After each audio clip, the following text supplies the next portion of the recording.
शेट्टी जी, सम्माननीय मानके साहब, इस विदर्भा को 50% महिलाओं की शक्ति का नॉलेज करके देने वाली हमारी भाई, जिन्होंने आपके सामने बहुत ही ओजस्वी ऐसी बात आप लोगों के सामने की, अपनी जिम्मेदारी का एहसास दिलाया। मेरी आप सभी साथियों से विनती है कि अपने अपने मोबाइल फोन को जरा साइलेंट कर देंगे तो बड़ा अच्छा होगा। अपना खुद भी कर लेता हूँ।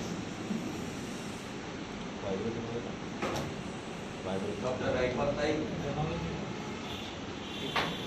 इस जिला के अध्यक्ष सम्माननीय योगेश जी लाजवाब साहब, शहर अध्यक्ष सम्माननीय विक्टर मारे जी, महासचिव सम्माननीय मलिक जी, लोकसभा के प्रभारी सम्माननीय बोरकर साहब, सम्माननीय मुफ्ती साहब, हमारी महिला संगठिका शफाना ताई, इस मीडिया को अच्छी तरीके से पूरे महाराष्ट्र में फैलाने वाले Uttam Shivde ji, last but not the least, जिन्हें आप और हम तो सभी को नेता बनाकर अपना आमदार इस बार पहली बार चुनकर देना है, ऐसे बहुत ही नॉलेजेबल ब्यूरोक्रेट IRS सम्माननीय संजय चुल साहब, यहाँ विभिन्न विधानसभा से आए हुए सभी हमारे साथीगण, हमारे पुराने साथी भी कुछ बैठे हैं, मानसिक के साथी बैठे हैं, हमारे लीगल एडवाइजर सम्माननीय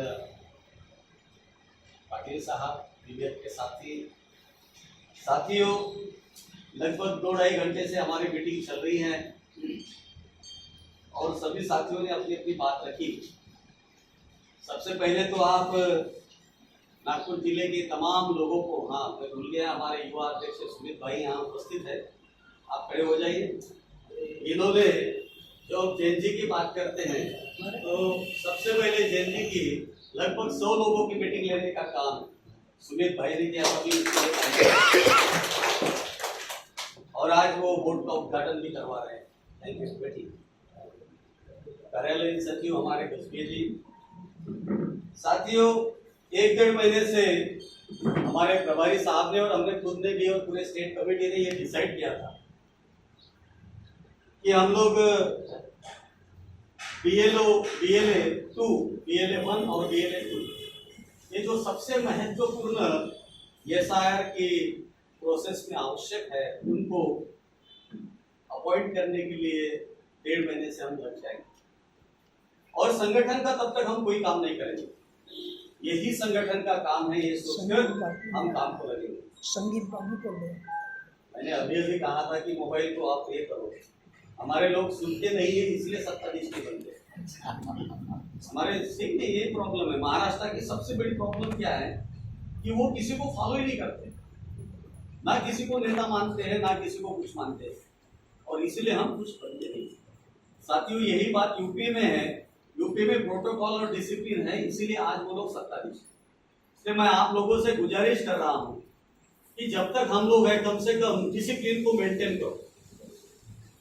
हमें इस महाराष्ट्र के अंदर कुछ निर्माण करना है, चाहे छोटा पदाधिकारी हो या बड़ा पदाधिकारी हो, प्रोटोकॉल और डिसिप्लिन को मेंटेन करना हर एक की जिम्मेदारी है। और बहुत बार देखा गया है कि हम लोग बहुत ज्यादा सख्त नहीं होते। सख्त इसलिए नहीं होते कि भाई आप लोगों ने कई सालों से इस मूवमेंट के लिए काम किया है,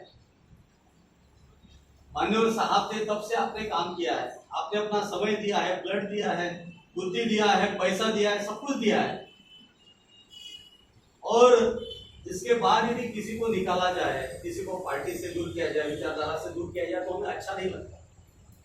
इसलिए मेरी आप लोगों से दरख्वास्त है या यूं कहिए कि आदेश है कि कोई भी साथी जो पार्टी में है किसी के भी खिलाफ, अपने वरिष्ठ हो या अपने समकक्ष हो, अपने छोटे कार्यकर्ता हो, किसी के खिलाफ कुछ ना लिखे। किसी को कोई समस्या है, प्रॉब्लम है तो हमसे आगे बात कर सकता है डायरेक्ट। और मैं ऐसा प्रदेश अध्यक्ष हूं तो मैं किसी का भी फोन उठा लेता हूँ। कोई ऐसा है कि ये बोल दे कि डोंगरे जी ने फोन नहीं उठाया, कोई बोल दे ये बात, आप रात के 12 बजे फोन करो, मैं फोन उठाता हूँ। कई लोगों को ये ऑब्जेक्शन है, मैं अभी कुछ जिले करके आया हूँ, कई लोगों को ये ऑब्जेक्शन है कि साहब आप सबके फोन उठाते हो, ये गलत है। मैं बोला नहीं, मैं कार्यकर्ता हूँ इसलिए सबका फोन होता। लेकिन जो उन्होंने कहा कि इसके कारण प्रदेश अध्यक्ष की जो इमेज होती है प्रतिमा, उसको भी थोड़ा सा इसका डाउनफॉल हो रहा है। गरिमा मैंने कहा भाई ये चीजें तो मैं भी मानता हूँ, लेकिन एक समय था 2002 का, जब पार्टी ऐसे बढ़ रही थी तो आपको अंदर आने की भी एंट्री नहीं, ऑफिस के अंदर आने की एंट्री नहीं थी, आप लोगों ने देखा है। अब थोड़ा सा डाउनफॉल हुआ है। मुझे भी लगता है कि कार्यकर्ताओं के साथ मिलकर हम इसको सब मिलकर ऊपर उठाएं, सब मिलकर ऊपर उठाएंगे तो उसके लिए मुझे भी तो नीचे लेवल पर आना पड़ेगा, मुझे भी आप लोगों के कंधे से कंधा मिलकर काम करना पड़ेगा। और साथियों, मैं खुद से आया हूं, इसलिए मेरे अंदर बिल्कुल ऐसा कोई ईगो नहीं कि मैं किसी का फोन ना हूं, चाहे लोग कुछ भी समझे। कुछ लोग बड़ा कुछ समझते हैं कि इसको कुछ समझता नहीं है, कुछ नहीं कर सकते, सॉफ्ट है वगैरह। अब क्या कहे, हमें इस मूवमेंट को तैयार करना है और हम मूवमेंट के साथी हैं। पॉलिटिक्स से आए हुए रहते ना तो आपको मालूम पड़ जाता कि प्रदेश अध्यक्ष क्या होता है, क्योंकि मैं बामसेप से आया हूं और बामसेप हमेशा कार्यकर्ताओं को संभालना चाहता है, उसको तोड़ना नहीं चाहता। कई लोगों ने हमारे खिलाफ यहाँ पर भी बहुत कुछ लिखा, उनको भी अपने पार्टी में लिख दिया। भाई जी का उदाहरण आप लोगों के सामने है। भाई जी तो ऐसे भी लोगों को संभाल रही है जो किसी लायक नहीं है। तो साथियों, हमारी नेता परम आदरणीय बहन जी जिस रास्ते पे चलती है उसी रास्ते पे हमें भी चलना होता है। आप लोगों को बोला गया था BLA 2 बनाओ, कई लोगों ने बहुत ईमानदारी से कोशिश की और मैं तमाम नागपुर के साथियों का तहे दिल से धन्यवाद अदा करता हूं कि अमरावती में 1409 हुए और आपके यहाँ अब तक आज तक 2032 BLA 2 का अपॉइंटमेंट हुआ। अपने लिए ताली बजाओ, ये बहुत अच्छा काम है। साथियों, मैं बार एक बात बोलता हूं कि इसकी क्या गरज थी, BLA 2 बनाने की गरज थी। इलेक्शन प्रोसेस में हर साल इलेक्शन कमीशन का ये काम होता है कि जो 18 साल कंप्लीट हुए हैं उनको ऐड कराओ, जिनका डेथ हो गया है उसको माइनस करो, जो बाहर से कोई हमारे घर में ब्याह कर कोई बच्ची आई है उसका नाम ऐड करो, कोई यहां से बाहर गया है उसका नाम डिलीट करो। ये प्रोसेस इलेक्शन कमीशन का हर साल का प्रोसेस है। ये जब प्रोसेस हर बार चलता है तो SIR लाने की गरज क्या थी, ये हमारे साथियों ने सोचना चाहिए था। इसका बहुत सटीक उत्तर हमारे अड़के जी ने और चौड़े जी ने दिया कि नागपुर के अंदर लगभग 13 लाख लोगों का वोट कट गया और पूरे महाराष्ट्र के अंदर 1 करोड़ से ज्यादा लोगों का वोट कटने वाला है, 1 करोड़ से ज्यादा। आज जो मैंने पेपर पढ़ा तो वो 2 करोड़ समथिंग आया है। तो साथियों, मैं आपको बताना चाहता हूं कि पूरे देश के अंदर जो मनमाफी व्यवस्था चल रही है, क्योंकि इस देश के अंदर 2 ही व्यवस्था है जिनका झगड़ा है, एक तो मनोवादी व्यवस्था है, दूसरी मानवतावादी। और ये झगड़ा आज का नहीं है, कई हजारों सालों से चल रहा है। आज हम बड़े खुशनसीब है कि उस झगड़े का या उस संघर्ष का नेतृत्व बहुजन समाज पार्टी कर रही है। हमें अपने आप को बहुत गौरवान्वित महसूस करना चाहिए। ये कई सालों से चलती आ रही प्रोसेस है। चारवाक समय से मानवतावाद वर्सेस मनुवाद का झगड़ा चल रहा है। आज इन मनुवादी लोगों को लगा कि इस देश के अंदर केवल 2 ऐसी कौम है जो मनुवादी व्यवस्था का विरोध करते हैं। इस देश के अंदर 2 कौम ऐसी है जो ये नहीं चाहते कि इस देश के अंदर मनुवाद पनपे।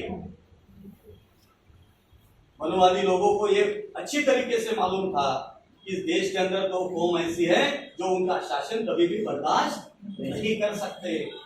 उसमें से पहली कौम कौन सी है? पहली कौम बुद्धिस्ट, शेड्यूल कास्ट, मुस्लिम, और दूसरी कौम है आंबेडकरवादी। आंबेडकरवादी यानी बुद्धिस्ट नहीं, जो अपने आप को मानवतावाद के ढांचे में डालकर इस देश के अंदर मानवतावाद निर्माण करना चाहता है, फुले शव बाबा का सपना पूरा करना चाहता है, ऐसे लोगों को हम कहते हैं आम्बेडकरवादी। वो ब्राह्मण भी हो सकता है, यस, इसमें कोई ये नहीं। और हमारा भी आदमी ब्राह्मणवादी हो सकता है, हमारा भी आदमी मनोवादी हो सकता है। उदाहरण आपके सामने उत्तर नागपुर बताने की कर। तो साथियों, इन मनोवादी लोगों का ये स्कैम था, ये शायद एक स्कैम था कि भाई इसके माध्यम से जो लोग उनको पसंद नहीं करते हैं उनका नाम वोटर लिस्ट से डिलीट किया जाए। उदाहरण आप लोगों के सामने, वेस्ट बंगाल का उदाहरण ले लो, 95 लाख मुस्लिमों का वोट कट हुआ। उड़ीसा का उदाहरण ले लो, बिहार का उदाहरण ले लो, अभी अभी तमिलनाडु में हुआ उसका उदाहरण ले लो। तमिलनाडु में पेरियार रामास्वामी नायकर जी ने कसम खाई थी कि इस पवित्र भूमि के ऊपर मैं कभी मनवादियों को अपने पैर नहीं रखने दूंगा। उन्होंने डीएमके बनाई, हमेशा कभी डीएमके या कभी एआईडीएमके ऐसी सत्ता आती रही। पहली बार तमिलनाडु में एसआईआर हुआ और डीएमके के जो सीएम थे स्टालिन, उसके खुद के विधानसभा क्षेत्र में 45,000 लोगों का वोट एसआईआर के माध्यम से कट हुआ। क्या आप जानते हैं? और उसका नतीजा क्या हुआ? एक दिन का आदमी सीएम बन गया। मनोवाद में इतनी ताकत है कि एक दिन के आदमी को सीएम बना देते हैं। देखो एसआईआर में कितना बड़ा था। और आप और हम लोग इतने भोले हैं कि जो बाबा साहब की तस्वीर भी अपने हाथ में ले ले तो उनको लगता है कि आम्बेडकरवादी है। ऐसा जरूरी नहीं है, आजकल तो ये ट्रेडिशन हो गया है, हर कोई आदमी अपने हाथ में बाबा साहब की तस्वीर उठा के चल पड़े। तो साथियों, इसलिए जब एसआईआर महाराष्ट्र में 1 तारीख को शुरू हुआ, 1 जनवरी को शुरू हुआ, तो हमारे लोगों को एसआईआर क्या है मालूम नहीं। अप्रैल के 11 तारीख को पहली बार एक नोटिफिकेशन गवर्नमेंट के माध्यम से आया। कहते हैं कि भाई हम एबीसीडी लागू करने वाले हैं, किसी को ऑब्जेक्शन लेना है तो ले लो। आया था कि नहीं आया था? बाबा साहब की जयंती की सेलिब्रेशन की आप तैयारियां कर रहे थे पूरे लोग, तब एक नोटिफिकेशन, एक लेटर आया कि जिसको ऑब्जेक्शन लेना है उसको वो ले लो। तो हमारे लोग बड़े भोले वाले हैं, सब लोग ऑब्जेक्शन लेने लगे क्योंकि 15 तारीख को डिक्लेयर करने वाले। हमारे सभी लोगों ने ऑब्जेक्शन ले लिए, किसी ने ईमेल भेजा, किसी ने लेटर भेजा, पता नहीं क्या क्या भेजा। कौन सी चीज के ऊपर ऑब्जेक्शन ले रहे थे? क्योंकि बदर कमेटी की रिपोर्ट तो पब्लिश नहीं हुई। बदर कमेटी की रिपोर्ट में लिखा क्या है ये भी नहीं मालूम था, लेकिन हमारे लोगों ने ऑब्जेक्शन लेना शुरू कर दिया। लाखों लोगों के मेल्स वहां पर पहुंचे। एबीसीडी अभी तक लागू नहीं हुआ क्योंकि उन्हें लागू करना ही नहीं था। उन्हें लागू नहीं करना था, उन्हें आप लोगों के हाथ में एक झुनझुना देना था जिससे आप एबीसीडी सब क्लासिफिकेशन के लिए लड़ते झगड़ते रहो और इधर हम एसआईआर का काम आराम से चला। फिर क्या हुआ? हमारे तथाकथित नेतागण जो दिल्ली कुचों में रहते हैं, बुद्ध विहारों में रहते हैं, ऐसे लोग आगे आए और हर जगह पे हमारी मांगे पूरी करो, मोर्चा निकालना। हर जिले में मोर्चे हुए कि नहीं हुए? सब क्लासिफिकेशन के 59 कास्ट है, 59 कास्ट, 2 कास्ट केवल मोर्चे निकाल रही है। एक तरफ से बुद्धिस्ट, दूसरे तरफ से माता। ये इसके खिलाफ भड़का रहा है, वो इसके खिलाफ भड़का रहा है, और हमारे नेतागण हर जगह पे जाकर चिल्ला रहे कि ऐसा नहीं होना चाहिए। उसमें बड़े, मैं आपको बताना चाहता हूं कि ऐसे 4 नेता हैं जो एक छत के नीचे रहते हैं। एक नेता ने कहा कि एबीसीडी होना चाहिए, ये अच्छा है। उनके 2 भाइयों ने कहा कि ये नहीं होना चाहिए, हर जगह पे जाके उस मोर्चा का नेतृत्व कर रहे कि नहीं कर रहे। और चौथा आदमी उधर बैठा है दिल्ली में, वो कहता है कि ये होना चाहिए और उसके कार्यकर्ता मोर्चा निकालते हैं। क्योंकि साथियों, सच्चाई ये है कि 1 अगस्त 2024 को अन्ना भाऊ साठे जी की जयंती के उपलक्ष्य में माननीय सुप्रीम कोर्ट ने ये निर्णय दिया और जैसे ही निर्णय हुआ, परमादरणीय बेंच ने 4 तारीख को प्रेस लेकर सुप्रीम कोर्ट को कहा कि इसको आप वापस लो, इसके ऊपर रिव्यू लो। नहीं लेते हैं तो पार्लियामेंट के अंदर, उस समय पार्लियामेंट चल रहा था, तमाम पार्लियामेंटेरियन से कहा, मेंबर ऑफ पार्लियामेंट को कहा कि इसके ऊपर विधेयक ले आओ और इसको 9वीं सूची में डालो। जब उन्होंने नहीं सुना तो 21 अगस्त 2024 को बहुजन समाज पार्टी ने पूरा देश बंद किया। ये इतिहास है, लेकिन उस समय ये सारे नेतागण नहीं थे, इनको कुछ नहीं मालूम था, ये नहीं आ रहे थे हमारे साथ में। आज आ रहे हैं, आज झगड़ रहे हैं। क्यों? क्योंकि एसआईआर महाराष्ट्र में चल रहा है। महाराष्ट्र में एसआईआर चल रहा है। महाराष्ट्र के साथ साथ 16 राज्यों में और 3 केंद्र शासित प्रदेशों में एसआईआर चल रहा है। मैं आप लोगों को पूछना चाहता हूं, क्या सब क्लासिफिकेशन केवल महाराष्ट्र में लागू होने वाला है? सब क्लासिफिकेशन पूरे देश में लागू होगा, लेकिन कहीं मोर्चा आंदोलन नहीं है। मोर्चा आंदोलन महाराष्ट्र के अंदर होगा। इसका सीधा कारण यह है साथियों कि उन्हें अंबेडकरवादी लोगों को, जो बाबा साहब की औलाद कहते हैं, उनको रास्ते से भटकाना। आज मेरे पास रिपोर्ट आई है। रिपोर्ट में क्या है आपको बताना चाहता हूं कि पूरे महाराष्ट्र में 1,253 बूथ है। 1,253 बूथ है पूरे महाराष्ट्र, जिसमें से बीजेपी ने 94,674 बूथों के ऊपर BLA 2 बना लिए। कांग्रेस ने 55,445 बूथों के ऊपर अपने BLA 2 बनाए। अजित पवार के राष्ट्रवादी ने 28,635 बूथों के ऊपर BLA 2 बनाए। शरद पवार के राष्ट्रवादी ने 19,853 BLA 2 बनाए। उबाठा ने 47,867 BLA 2 बनाए। शिंदे सेना ने 69,778 BLA 2 बनाए और मनसे ने 8,123 BLA 2 बनाए। बहुजन समाज पार्टी ने अभी तक 6,321 BLA 2 बनाए, जबकि मेरे पास रिपोर्टिंग यह है कि हमारा आंकड़ा 25,000 के ऊपर जाना चाहिए, लेकिन नहीं हुआ। क्यों नहीं हुआ? जैसे ये लोग हमारे वोटों को काटना चाहते हैं, इसी तरीके से हर जगह पे बैठा हुआ इलेक्शन ऑफिसर या वहां का इलेक्टोरल ऑफिसर वो हमारे लिस्ट को अपडेट नहीं कर रहा है। आपके नागपुर में 2000 क्रॉस हो चुका है, हुआ कि नहीं हुआ? 2000 हुआ कि नहीं हुआ? हुआ ना? लेकिन लिस्ट में कितने नाम है आपके मालूम? 214। लिस्ट में अभी केवल 214 है। अभी जो लिस्ट आई है कल मेरे पास में, इसका मतलब क्या है कि आज भी हमारे अधिकारों के लिए हमें जोर जबरदस्ती करना है। हमने सारे जिले के अध्यक्ष को कहा, आज आपके जिले के अध्यक्ष यहाँ बैठे, पूरी कमेटी बैठी है, आपको कलेक्टर को लेटर देना है और कलेक्टर को लेटर देके वो रिसीप्ट भी उनके पास देना, उनको बोलना है कि आप हमारे वोटर्स, आप हमारे BLA 2 को एनलिस्ट क्यों नहीं कर रहे हैं, क्या रीजन है? क्योंकि वाघमारे जी के सामने, दिनेश वाघमारे जी के सामने जब हमने ये बात उठाई तो उन्होंने कहा आप अपने जिलाध्यक्ष को हिदायत दो, उनको लेटर लिखने के लिए बोलो, उनको कलेक्टर के सामने जाने के लिए बोलो, वो जब अपडेट करेंगे तब हमारा। साथियों, मैं ये बात आप लोगों को इसलिए बता रहा हूं कि जिनके वोटर्स सिक्योर्ड है उन्होंने BLA 2 बनाएंगे, और जिनके वोटर्स खत्म होने वाले हैं वो एक दूसरे के कान खींचने में मजबूर है। हमारे केवल 6,000 समथिंग हुआ, जबकि मैं ये चाहता था कि हम तीसरी राष्ट्रीय पार्टी हैं तो हमारे कम से कम 50,000 BLA 2 बनने चाहिए थे। हम बातें बहुत बड़ी बड़ी करते हैं साथियों, लेकिन काम करने के लिए जब फील्ड में जाना हो तो हम लोग काम,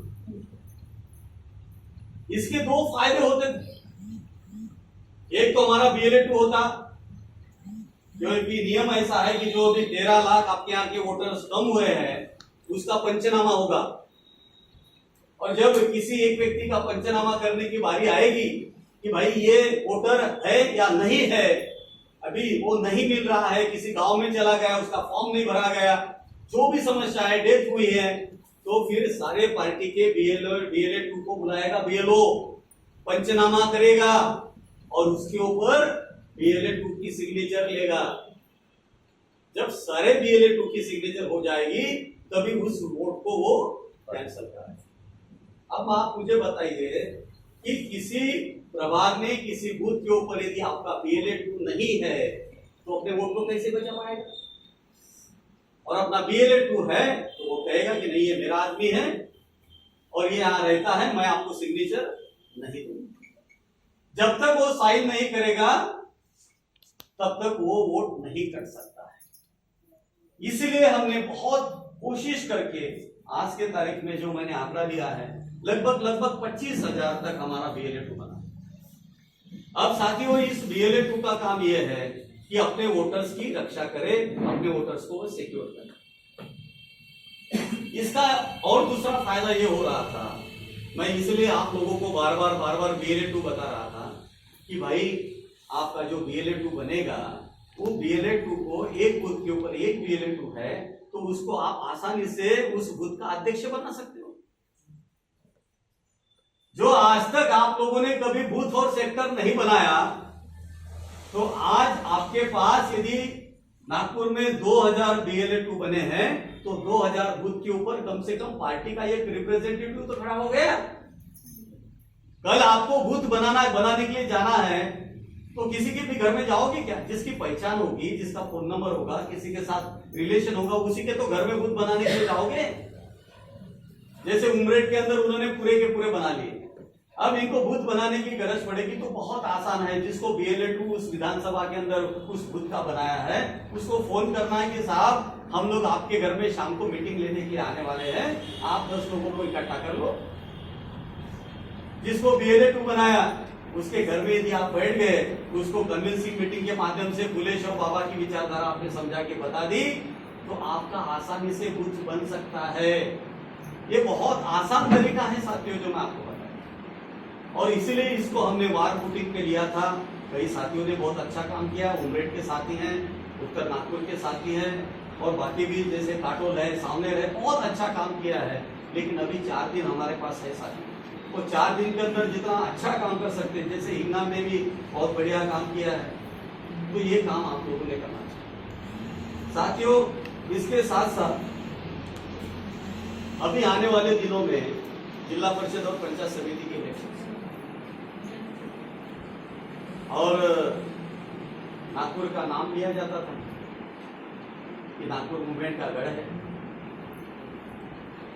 अब बहुत अच्छा काम है, बहुत अच्छा वर्क आप लोग कर रहे हो, इसका कुछ पैरामीटर होता है कि नहीं होता है?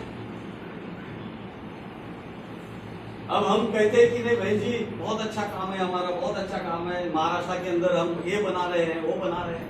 परम आदरणीय बहन जी तो देखेगी तुम्हारा रिजल्ट क्या है, भाई तुमने कितने लोगों को चुन के लाया है, तो रिजल्ट तो दिख जाता है आपको, आप छुपा नहीं सकते।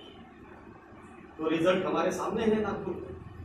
अब हमारा जो अपमान हुआ है, हमारा जो लोअर कैटेगराइजेशन हुआ है, कैडर हमारा लोअर हुआ है, हमारी इज्जत दांव पे लगी है आपकी हमारी सभी की, तो उसका बदला लेने का एक बहुत अच्छा स्वर्णिम चांस आप लोगों के पास है। वो चांस क्या है? जिला परिषद पंचायत समिति के इलेक्शन और दूसरा हमारा आमदार का इलेक्शन। ये 2 चांस आप लोगों के पास में। अभी हमारे पूर्व के साथी बैठे थे, चले गए क्या? पूर्व के साथी आए थे, 5 के साथी रामदेव के साथ शायद चले गए। जब मैं 9 विधानसभा का दौरा कर रहा था तो उन्होंने मुझे प्रश्न किया कि सर हम इतना काम करते हैं, आप लोग भी दौड़ रहे हो, हम भी दौड़ते हैं, ईवीएम है, ईवीएम हमारा वोट खा जाती है, हम लोग जीतते नहीं है, हम लोग हार जाते हैं। मैंने कहा भाई बात तो सही है, परमादरणीय बहन जी ने कई बार पार्लियामेंट के अंदर भी ये बात रखी, हमारे सारे मेंबर ऑफ पार्लियामेंट ने ये बात पार्लियामेंट के अंदर रखी, हम लोग इसके बारे में आए दिन बात कर रहे हैं। ये आज भी तो कल बंद हो जाएगा ऐसा बहन जी का कहना है, इसलिए हमने छोड़ना नहीं, किसी बात को काम करते रहना। लेकिन बोला एक चीज मैं जो आपको बताना चाहता हूं, हमारे लोगों के पास एक बहुत अच्छा एक्सक्यूज है कि कोई भी इलेक्शन हम हार गए तो लोग कहते हैं हम इसलिए हारे ईवीएम है, हमने काम तो ईमानदारी से किया, हम इसलिए हारे क्योंकि ईवीएम है। वो 5 साल काम नहीं करता, कभी कुछ में नहीं जाता, किसी गांव में नहीं जाता, केवल मीटिंग प्रदेश अध्यक्ष की हो या कोई साथियों की हो तो यहाँ पर आकर बैठ जाता है, भाषण सुनता है, गर्दी को बढ़ाता है।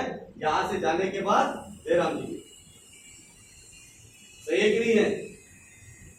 सही है कि नहीं है बताओ? आमचे ताई म्हणत आहे एकदम खरं आहे, कारण की महिला कधी खोटा बोलत नाही। तो हमारे पास ये एक्सक्यूज हो गया है कि जो काम नहीं करता उसके लिए बहुत अच्छा एक्सक्यूज है ईवीएम। तो साथियों, मैंने रामटेके जी को कहा आपको एक बड़ा स्वर्णिम चांस आ रहा है। क्या चांस है? कि आप ईवीएम को झूठा साबित कर सकते हो। आप ईवीएम को झूठा साबित कर सकते हो। बोले कैसे? बोला अभी इलेक्शन आ रहा है और हमारे लोग कहते हैं कि जहां जहां बैलेट पेपर के ऊपर इलेक्शन हुआ वहां पर हम जीते हैं, जैसे पंजाब में हो, कर्नाटका में हो, तेलंगाना में हो। कहते हैं कि नहीं कहते लोग? तो बोला अभी आपके पास एक बहुत बड़ा गोल्डन अपॉर्चुनिटी है नागपुर वालों के लिए स्पेशली। वैसे तो 6 जिले के लिए है, लेकिन नागपुर में इसीलिए क्योंकि नागपुर में सबसे ज्यादा वोटर्स है, नागपुर में सबसे ज्यादा पढ़े लिखे लोग हैं। मुझे जो रिकॉर्ड मिला सर, कहते हैं कि 5 लाख से ज्यादा ग्रेजुएट्स बुद्धिस्ट समाज के अकेले ये 6 जिले, ऐसा कहते हैं। अभी मुझे एग्जैक्टली रिकॉर्ड नहीं मिला लेकिन रिपोर्ट मिली। तो मैंने उनको कहा सर एक काम करिए, इस बार आप ईवीएम को झूठा साबित कर सकते हो। बोले कैसे? मैंने कहा हमने 1 साल के पहले हमारे जो थुल साहब है वो ग्रेजुएट कॉन्स्टिट्यूंसी में